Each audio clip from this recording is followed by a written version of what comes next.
Love when you are a Jehovah's Witness is very much conditional. That's what I would say.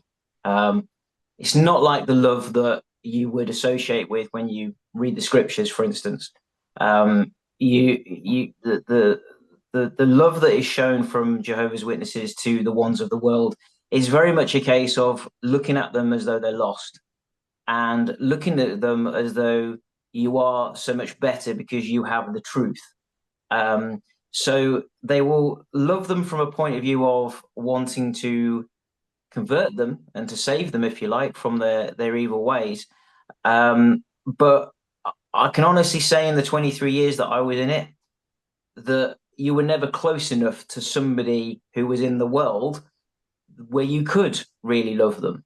Um, it was very much keep them at a distance. And if you have the opportunity to talk to them about Jehovah. That's the relationship I would say that we have. That's just purely my opinion from your question, but it's a really good question.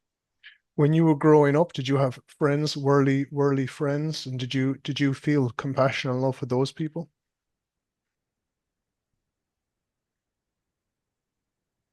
So I probably was a bit more, my family was perhaps a bit more liberal, I would say. You're not really supposed to have friends outside of your bubble as a Jehovah's Witness.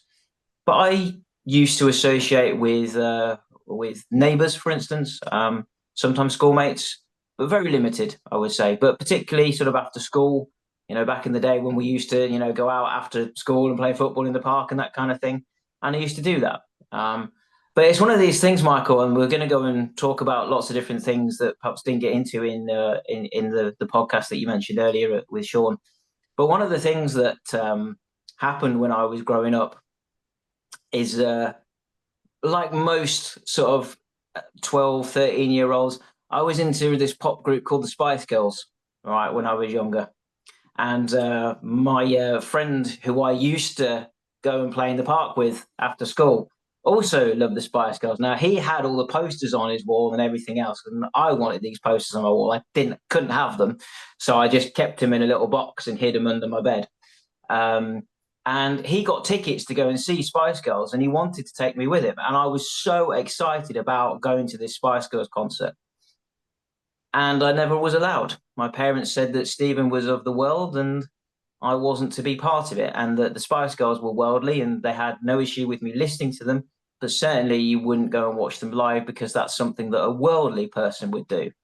Um, Out of everything that I think I went through as a witness, that's probably the worst thing.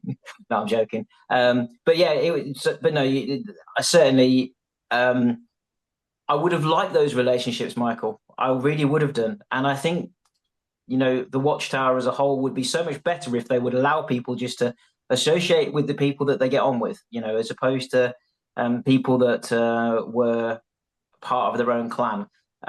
But certainly for 23 years, I knew nobody really outside of the Jehovah's Witnesses.